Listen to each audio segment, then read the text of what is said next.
Hi, this is our group presentation. Our topic is dialect on the tips of tongue. Under the influence of globalization, the internet, and the unified language policy, many dialects are rapidly disappearing in China. The diversity of dialects is an important manifestation and a safeguard of regional culture. Once a dialect declines or disappears, it means that the ethnic group or cultural identity it represents will also gradually fade or disappear. Wenzhou dialect is one of them. According to the report in China used daily, many young people in Wenzhou are no longer able to speak or understand their own dialect fluently. This disconnect reflects a deep-rooted cultural crisis. Therefore, our team decided to launch the project using the dialect of Wenzhou Yunxiang Mountain, the hometown of team members Summer as a starting point to design a state of interactive dialect preservation and a revival practice. And to ensure that this project has practical effectiveness and ethical value, we have referenced the trust method framework proposed by Marbles in 2025. The first one is contextually relevant. Our project centers on the geographical and cultural background of Yingyang Mountain area in Wenzhou. By incorporating food culture, it integrates dialect teaching into everyday life rather than using the abstract language education methods. The second one is response to practical needs. This social issue has been confirmed by the viral data and surveys. At the same time, we do not start from the serials, but are based on the actual language crisis existing in the community and propose the practical solution. The next one is engage stakeholders. The project is a cooperation with the local restaurant, Chen Seafood Noodle House, and the tourist. It takes the form of offline cooking workshop with bilingual instructions. The next one is draw on the understanding of local practice and knowledge. This project adopt the local recipes from the restaurant and record authentic dialect pronunciation to create teaching content centered on local knowledge. Visual design is local photographic. These aspects demonstrate respect and understanding of local expression. The next one is informed by diverse approach and experience. This project draw an inspiration from the language revival initiative in non-Western contexts, such as the language travel in North Lambo, Jiangyong Nushu, and the Miao language travel teaching program. The next one is benefits local communities. The event is in a local restaurant, which both more experiential and economic benefits. Secondly, short video post internet interest and familiarity with the local dialect, which enhance the community cohesion and cultural identity. The next one is list the films. We specialized in a more interactive teaching model, namely dialect plus cuisine plus multisensory immersive learning. It is vivid and interesting, thereby stimulating people to participate. The last one is ethical. The project has always regarded local residents as partners rather than passive recipients. At the same time, it highlights the dignity and value of dialect as a cultural heritage rather than commercializing them. The next one is literature review. Our reference span 3 different fields, including tourism economics, applied linguistics, and dialectology. The first paper focused on dialect experiences as an effective means of enhancing the tourism economy. to promote the sustainable development of tourism and local cultures.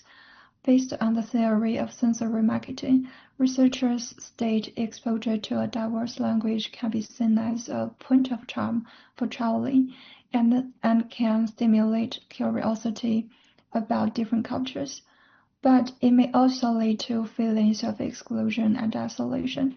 So, prompted by this paper, our team has come to a more comprehensive understanding of the psychological impact of dialects on tourists, ensuring to avoid inappropriate or excessive usage that might bring about a sense of exclusion and undermine tourists' learning interest during the teaching process. The second and third references both focus on improving the use of the endangered language in the local community and encouraging residents, especially the younger generation, to learn and transmit the language spontaneously. Language Travel Project successfully achieved this goal by boosting the local economy and enhancing the language prestige through integrating language learning into the tourist experience. Yuting and her partner adapt the concept of the language travel to the local context of Paimo village in Yunnan province in China. Their project creatively integrates the male language learning into hands-on craft activities such as batik and embroidery, not only creating contexts and opportunities for the use of male language in daily life, but also increasing the interactivity and enjoyment of the learning process. Additionally, these two projects both emphasize the importance of avoiding the commodification of culture and ensuring that the residents are the ultimate financial beneficiaries. The final key reference is the Wenzhou Dialect Dictionary. It is an official linguistic reference book for studying the Wenzhou dialect, published by the Publicity Department of the Wenzhou Municipal Party Committee. In terms of annotating and explaining the dialectal content contained in the booklet we developed, this academically authoritative book has significantly assisted us. Alright, so now it's time for positive discourse analysis. The first case is the language travel in North Lombok. This project used traditional salsa clothing, ceremonies, and scripts to make the language highly visible and culturally prestigious. Sounds plays a key role as well. Children's songs and music help connect people emotionally with the language. Through taste and smell, the project turns learning into a deeply sensory and emotional experience. What we learn from this case is the power of food and rituals.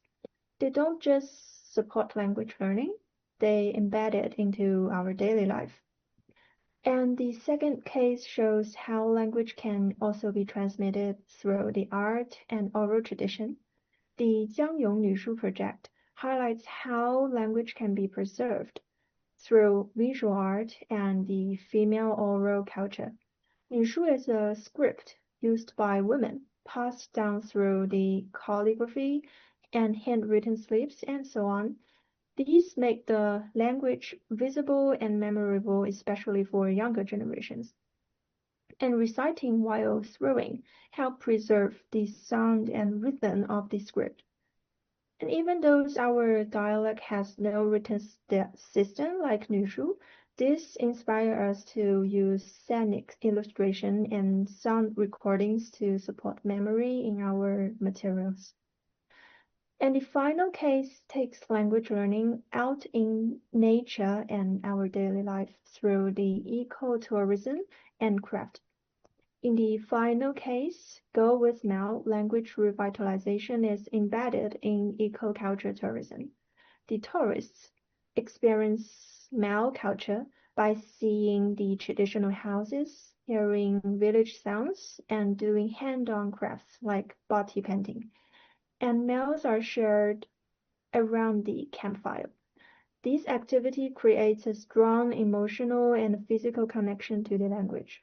We learned here that learning through cooking, drawing, and eating isn't only fun but helps build community and retain knowledge. That's why we create the dialogue cooking workshop and interactive materials, because we want to make language tangible, memorable, and joyful.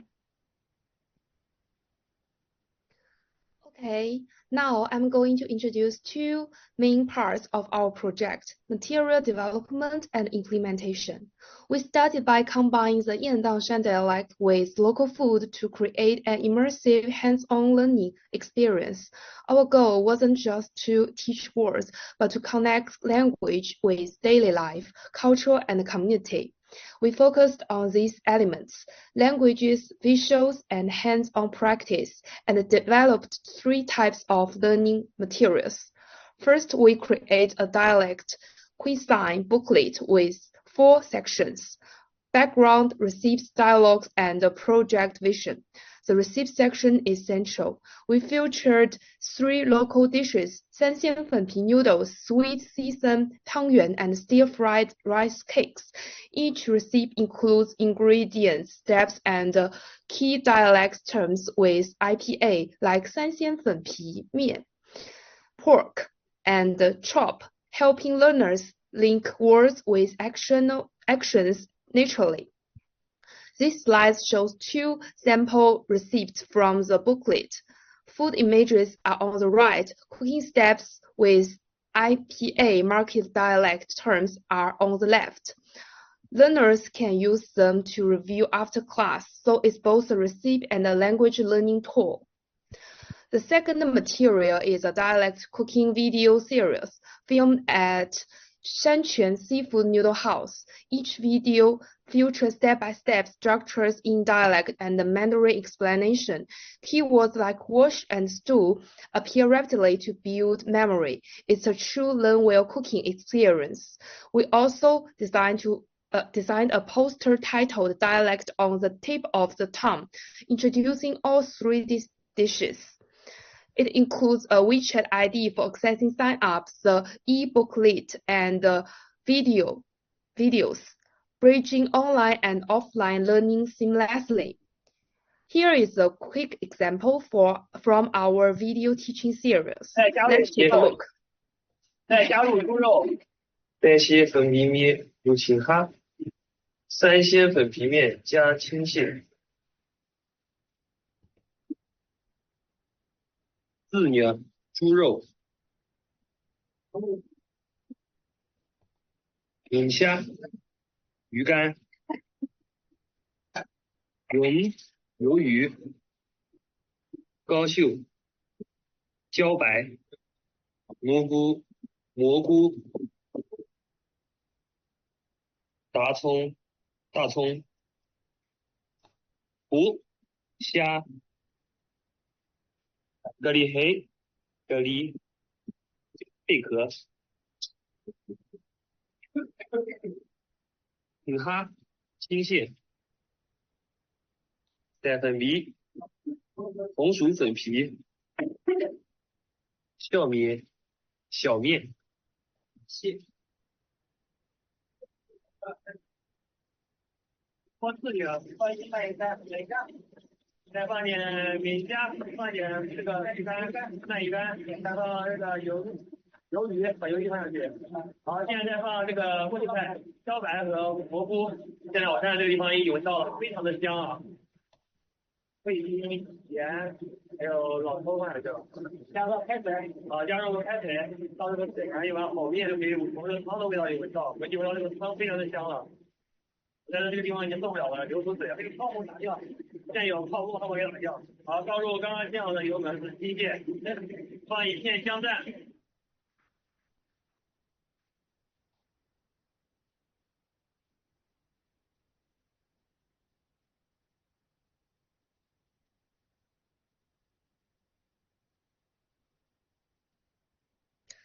Okay, that's just a short sample. This poster also presents the clear class information and an interesting slogan. The goal is to get people interested in the language through food and at the same time help preserve our cultural heritage. Now, let me briefly talk about implementation. We piloted our dialect cuisine class at Shanquan Seafood Noodle House in Yandangshan, Wenzhou Province. The class takes place every Wednesday morning from 8 a.m. to 10 a.m. and is open to both locals and tourist participants, include families, backpackers, and elderly food lovers. The format is simple but effective: dialect explanation, Mandarin support, and live cooking. Dialect is used throughout, making the experience lively and fun. One tourist said, "We just came for the food, but ended up learning real Yandangshan dialect. So cool." Parents told us their kids enjoyed it more than traditional classes. Words like crab and chop were easy to remember through repetition. We believe that combining language and food makes learning more practical, meaningful, and fun. Thank you. Let's move to the next part. Alright, about the reflection, our project addressed the decline of Yandang dialect by connecting it to everyday life through food. The workshop gave locals and tourists a fun and natural way to learn dialect words while preparing traditional dishes. It worked well because it allowed locals and tourists to engage and learn vocabulary naturally through preparing regional dishes with native-speaking chefs. It strengthened local pride through cultural and linguistic identity, and also support the local economy while preserving the dialect. We learned that hands-on and sensory learning helps people remember and stay motivated. Also, working closely with native speakers make the experience authentic and meaningful. There's one challenge that create effective material is quite difficult because there are limited written dialect resources. That's something we hope to improve. And look ahead, we plan to bring the model to more restaurants and expand the recipes with audio and videos. We also hope to read more academic researches and involve more local chefs and as the dialect ambassadors. For others planning similar projects, we recommend starting small and locally, working closely with the community and use multimedia tools. The most important is to make language part of our daily life.